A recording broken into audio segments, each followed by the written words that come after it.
Tonight, more than 500 shopping trolleys retrieved from the Port Augusta Wharf, and Port Pirie's St Mark's College honours a much-loved science teacher. This is Southern Cross News with Abby Donaldson. Good evening. More than 500 shopping trolleys were today winched from the waters below the Port Augusta Wharf. The council says the build-up of the trolleys was a major safety risk to the community. It has the makings of a mythical story. 500 lost items recovered from the seabed, some 30 years old. But the drowned items being pulled from the water are nothing more than your grocery essentials. Today we are seeing the removal of approximately 500 trolleys from the Spencer Gulf. A recent diving study uncovered the hundreds of trolleys that lay beneath the Port Augusta Wharf. The ocean depth is 8 metres, and in some cases the metal had grouped together and piled up within 2 metres of the water's surface, posing a serious danger to swimmers. It was a really big risk for the community, so public safety was our primary concern with this one. With the help of a crane and divers, the trolleys were tied together, removed from the sea and then pressure cleaned. Just a regular day at the office. Before being loaded onto trucks and hauled away to be recycled. It just frees up that recreational space again for swimmers and kayaks and all that sort of thing coming into the summer months. The council is looking to join forces with the big 3 supermarkets in town to implement new strategies to prevent further trolleys going overboard. I believe they have been looking into some various technologies. It will be up to the individual shops obviously to implement those practices, and council will be looking to see how we can support that as well. Garth Burley, Southern Cross News. An Adelaide doctor who tried to murder a pharmacist in Port Lincoln last year will spend at least 10 years behind bars. Brian Holder was found guilty of attempted murder when he stabbed a 28-year-old woman at her workplace. The court heard Mr Holder hired a private investigator to track down the pharmacist after she reported him for over-prescribing drugs, and in retaliation approached her with a bunch of flowers only to pull out a knife and stab her in the hand. Holder was jailed for 15 years with a non-parole period of 10 years. Our region is being urged to get our properties bushfire ready as the weather heats up in the coming weeks. It comes as new figures from the RAA show the expensive cost of our homes going up in flames.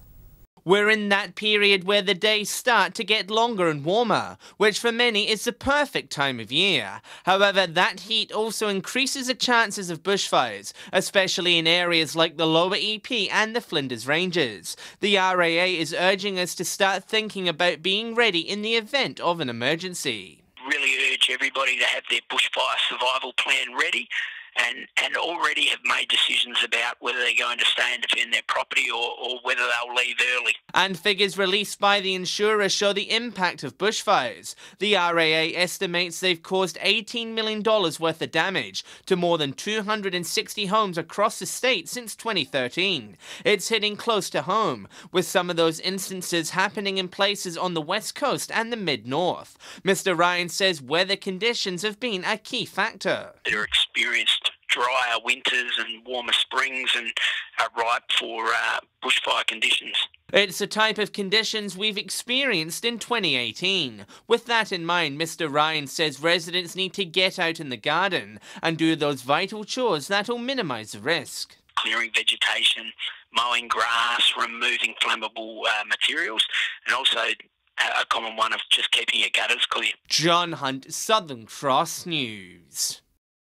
Eyre Peninsula farmers will have a chance to help inform the state government on drought response at a meeting tomorrow. Minister for Primary Industries Tim Whetstone will be visiting the region to meet with farmers hit hardest by the dry conditions. Obviously, the Eastern Eyre Peninsula has been significantly impacted by the dry conditions this year. A lot of the focus has been on the eastern states, a lot of the federal focus has been on New South Wales and Queensland in particular, but it's been dry here in South Australia in parts as well. The drought meeting at the Arno Bay Hotel at 1 p.m. will also be attended by rural financial counsellors and the newly appointed Family and Business Scouts. And for farmers who registered for hay to feed their livestock, a hay drop will be taking place in Cal tomorrow morning. A retired science teacher from Port Pirie has been honoured, with St Mark's College naming their new multi-million-dollar STEM building after him. John Mullen taught at the school for more than 50 years and only retired last year at the age of 75.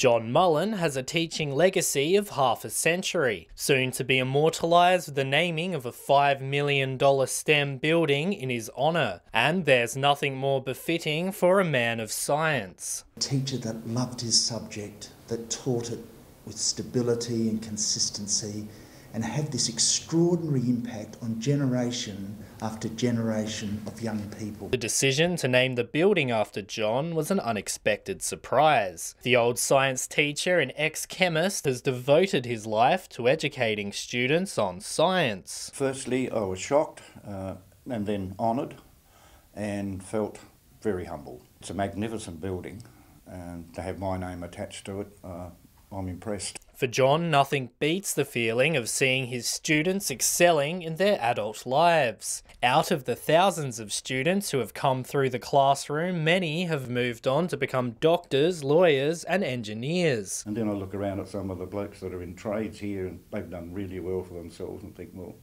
I helped that bit too, with a bit of luck. The teaching chapter of his life may be over, but his legacy lives on through his children, who are now the third generation of teachers from the Mullen family. Dominic Beaton, Southern Cross News.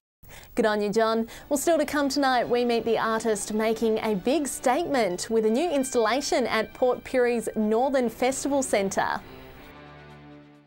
Hello again. Whyalla will celebrate gender diversity tomorrow, hosting a same-sex Pride Festival. It's the first of its kind in regional SA and it's aimed at showcasing the city's unique culture. A year ago this week, Australians voted in favour of allowing same-sex couples to marry. For many, it was a landmark moment, a final step in the road to equality for all. I think for young people, generally they are more comfortable in these types of things anyway, so I think it's really good. Whyalla's LBGT community will mark the anniversary, hosting a gay pride march and festival on Saturday. Leaving Headspace at 11 a.m, they'll walk to Civic Park for a festival featuring DJs and local performers. Organisers say it's an opportunity for the local gay community to celebrate their diversity. We have an opportunity to express their identity, but also to, I guess, gather support for people that identify that way. I've been waiting for something to happen in this, an event like this to happen in our community for ages, and I'm so glad that it's finally sort of being pushed. It's one of the first in country SA and coincides with the Adelaide Feast Festival, which also celebrates the gay community. More importantly, Hannah says she hopes the event shows locals it's okay to be different. Hopefully something like this will show that there is support out there for them and that they can, come out and express their identity, whatever that looks like. John Hunt, Southern Cross News. Broken Hill's Year 12 students will have their major projects up on display at the local art gallery. The 2018 HSC Showcase includes a wide variety of work this year from both of the city's high schools. Broken Hill's future artists on display. Williama and Broken Hill High School's Year 12 art students are showcasing their amazing talent. The annual High School Certificate Showcase gives them a chance to have their work seen by local and visiting art lovers. One word which comes to mind when you see the exhibition: variety. Yeah, variety of mediums. We were really pleasantly surprised this year. There is some amazing works and we're really excited about the talent that's in Broken Hill. One student who has her work on display is Tasman Martin. Pretty excited, pretty much, yep.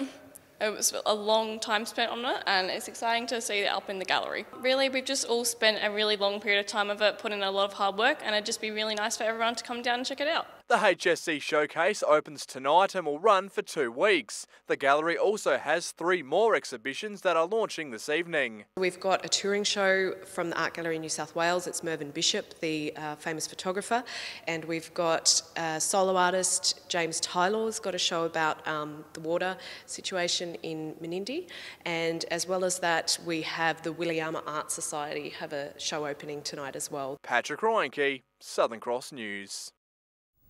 A new art installation at Port Pirie's Northern Festival Centre is making a big statement. Adelaide artist Tom Borges is adding his own creative flair to the theatre with the creation of a multi-storey abstract sculpture. Artist Tom Burgess is making Port Pirie's buildings come to life. His latest art installation at the Northern Festival Theatre is all about giving art back to the public. I think it's just nice to put art in the public space. I think art is something that should be engaged, within a community. Tom's centrepiece is a large abstract sculpture which is built to juxtapose the building's geometrics, with its loud colours and lifelike appearance. I created a bunch of different drawings as well as some digital images that look to kind of place big kind of sculptural objects within specific sites around Port Pirie. The sculpture will eventually protrude outside of the building, giving the public an interesting view. He didn't have to search far to find inspiration, finding it within the town's varying layers of infrastructure, periodical architecture and history. From the humble facades of local cottages to the domineering smelter stack, Tom sees it all as a work of art. The way that can be quite dominant, but then also almost something that has a transparency or sort of fades into the background. The exhibition will be made open to the public for the rest of the month. Dominic Beaton, Southern Cross News. The Silver City is ready to rock with the Rockfest Broken Hill concert only one sleep away. The show will be held at Memorial Oval tomorrow afternoon with some great acts set to perform. Mental as Anything is headlining, but the day will also feature the Choir Boys, local band The Figs and many more. Gates open at 3 o'clock. Believe it or not, it's only 5 weeks till Christmas and our regional retailers are gearing up for their busiest period. Despite more people buying online, this year shoppers are keen to go local. It's beginning to look a lot like Christmas. Christmas for us in retailing is absolutely huge, and definitely sort of the last 3 weeks before Christmas is when we take a lot of money, and that keeps us going through the quieter periods then. Local models walked down the red carpet runway last night to show off the latest in summer fashion and to offer ideas when it comes to Christmas shopping. Amazing, we've had so many nice new friendly faces and everyone's having a great time. The VIP shopping night was also a reminder to support local business this Christmas season. I'm actually going to be shopping local, and we're actually doing that tonight by this event, which is fantastic. Despite the growth and popularity of online shopping, regional retailers know their customers will keep coming back. They like to come in store with us because it's more of a touch and feel type of item. They like to try on the jewellery rather than just buy it online. And when it comes to shopping in Port Lincoln, there's plenty of bargains to be had, and it turns out we're very spoilt for choice. Our shopping in Port Lincoln is the best that you'll find in Australia. We've got every great brand. We're really lucky. We're spoilt for choice. You could literally almost get anything you literally need here in Port Lincoln. The range, the businesses, the variety. Shop local first, people. It's here. Casey Trelaw, Southern Cross News. Stay with us after the break. We'll have the region's cricket tips, and in the weather it's going to be mostly sunny and getting hot as well, but we're in for a thundery change to start the week. I'll have all the local weather details soon. Hello again. The Adelaide Crows say Port Augusta has some talented female players who could be future stars of the AFLW. It comes after the AFL club held trials for an academy program which exceeded expectations. Practicing their hand passes and perfecting their punts, female footy stars are put through their paces as talent scouts eye off future stars of the Adelaide Crows. The Aboriginal and Torres Strait Islander Girls Academy basically is the first ever for the Adelaide Crows. Around 15 girls from the Port Augusta region pulled on the boots for the session. A handful of players will be selected to join the inaugural squad, which will be made up of metropolitan players who trialled earlier in the week. But first, coaches want the girls to grasp the fundamentals of the game. Overhead marks, shepherding, handballing and I guess tackling. Lending her knowledge to the budding players is Crows premiership-winning captain Chelsea Randall, who says the female game has exploded since the arrival of the AFLW. It was only 2016 where we had 16 girls teams in SA, and we're up and beyond over nearly 100. Though for many of these girls, weekend footy is not an option. They have to stop playing in a boys' team once they reach age 14. They say they want to see an older all-girls comp to allow them to play the game they love. I really do hope it happens here. With these guys coming down, I feel like it will encourage more people to come down and give it a go. Garth Burley, Southern Cross News. Time now for cricket tips. This week we'll see Whyalla host the annual quad series between the Whyalla, Port Augusta, Port Pirie and Roxby Down Cricket Associations. Memorial Oval will host the match between Port Pirie and Whyalla, with captain Scott Collison looking to lead from the front. Port Pirie's Ben Brown will be hoping to take lots of runs and take many wickets to help them get over the line. My tip on Saturday is to Whyalla to beat Port Pirie. Saturday at Schultz Reserve will see Port Augusta host Roxby Downs. Great to see Roxby Downs back in the competition, but unfortunately Port Augusta will be too strong. Welcome to this week's Port Lincoln Cricket Tips. First game sees Lincoln South and Charlton at Poole Oval. Charlton had a huge win last week and should get over the line in this one. Next games is Waybacks and Tasmans at Centenary Oval. 5th versus 6th and a huge match for both teams if they want to play finals later in the year. Going to tip Tasmans to make it 2 in a row. And in the final game, Todd River and SES. It will be a really good game of cricket, but SES too strong this season against everyone and they'll continue that trend. Round 5 of Broken Hill District Cricket this weekend sees undefeated North taking West on at the Zinc Oval.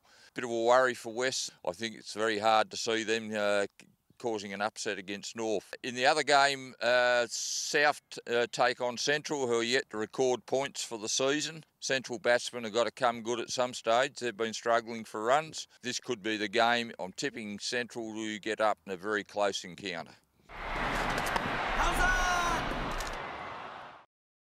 Now let's check out what the weather has in store for us. Well, it was a windy one in Port Augusta and Whyalla today, but nothing but sunshine for all other centres, Port Lincoln reaching a max of 22 degrees.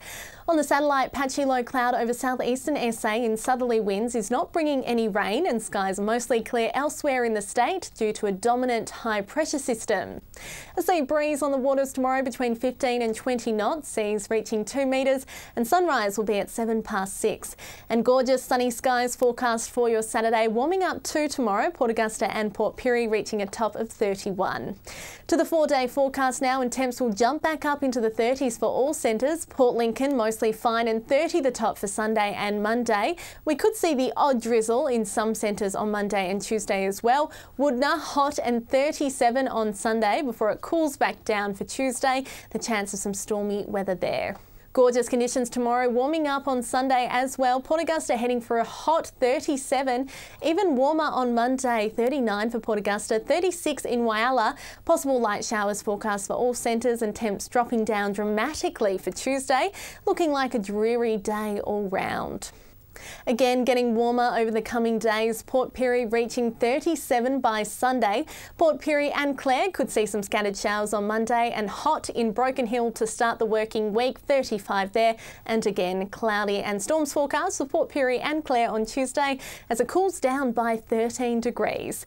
And that's all the local news this Friday. Thanks for joining us. I'm Abby Donaldson. Have a great weekend. Good night.